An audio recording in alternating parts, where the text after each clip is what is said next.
Pemerintah Indonesia lagi ngejalanin sebuah inisiatif yang raksasa banget.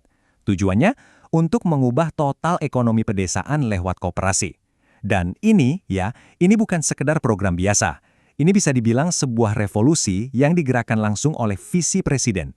Oke, yuk kita bedah lebih dalam.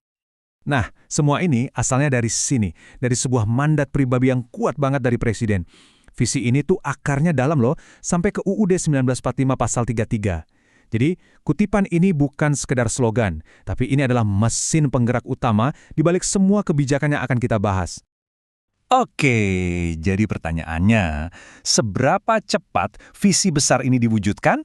Jawabannya, cepat banget. Pemerintah benar-benar gerak kilat, langsung menerjemahkan visi ini jadi serangkaian tindakan konkret di level tertinggi. Coba deh kita lihat seberapa cepat ini semua terjadi di awal tahun 2025. Bulan Februari, Presiden menekankan soal ketahanan pangan.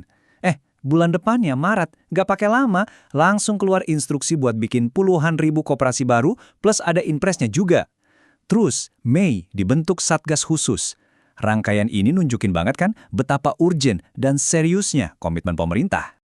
Ini kan jadi bikin kita mikir ya, kenapa sih harus ada dorongan yang segitu besar dan mendesak? Sebenarnya masalah apa yang lagi coba diselesaikan di sini? Well, jawabannya mungkin ada di angka ini. Cuman 1,07%. Angka apa ini? Ini adalah kontribusi seluruh koperasi di Indonesia ke PDB nasional kita di tahun 2021. Padahal potensinya kan besar banget ya. Ini menunjukkan ada jurang yang dalam banget antara cita-cita dan kenyataan.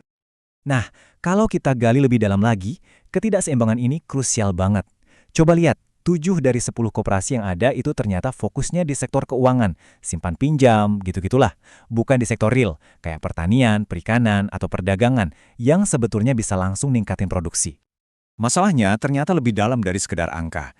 Kita bicara soal isu yang lebih struktural. Misalnya nih, regenerasi anggotanya macet.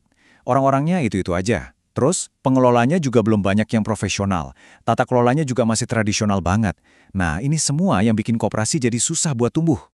Nah, untuk menjawab semua tantangan tadi, pemerintah pun datang dengan sebuah solusi. Sebuah model koperasi baru yang terpadu, modern, dan jujur ambisius banget.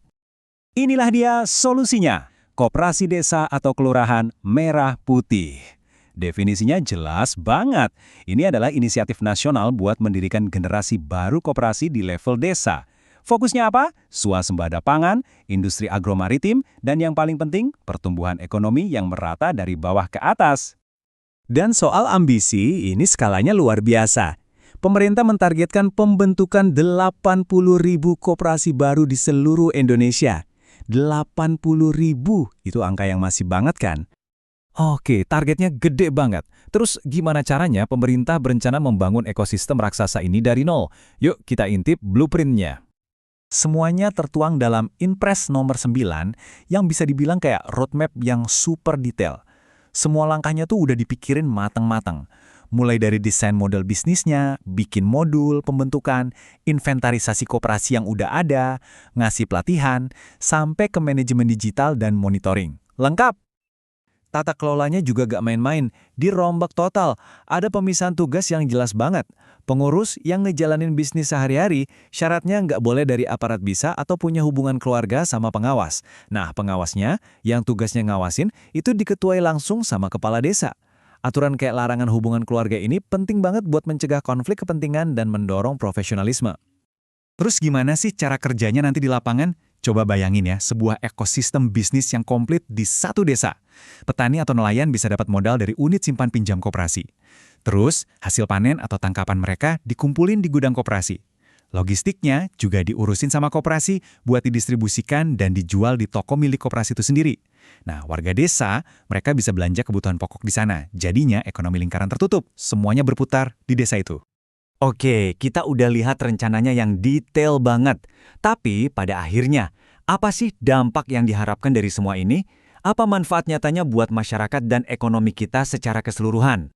Pertama, dan ini krusial banget, tujuannya adalah untuk menekan inflasi. Gimana caranya? Ya dengan mengontrol rantai pasok dari hulu ke hilir di tingkat lokal. Harapannya, harga kebutuhan pokok di desa-desa jadi lebih stabil. Yang kedua, ini juga nggak kalah penting, adalah memperpendek rantai pasok.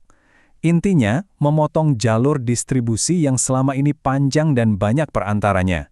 Dengan menghilangkan tengkulak, sistemnya jadi jauh lebih efisien dan biayanya bisa ditekan. Nah, ini kabar baik buat para produsen. Artinya apa? Petani dan nelayan bisa dapat harga jual yang lebih baik dan lebih adil, karena mereka jualnya langsung ke koperasi, nggak lewat banyak tangan lagi. Di sisi lain, kita sebagai konsumen juga diuntungkan. Warga desa bisa beli kebutuhan pokok dengan harga yang lebih murah di toko koperasi. Jadi, produsennya untung, konsumennya juga untung. Win-win solution. Dan kalau kita lihat gambaran besarnya, tujuan akhirnya adalah ini, memberdayakan masyarakat, menciptakan ekonomi lokal yang lebih kuat, lebih mandiri.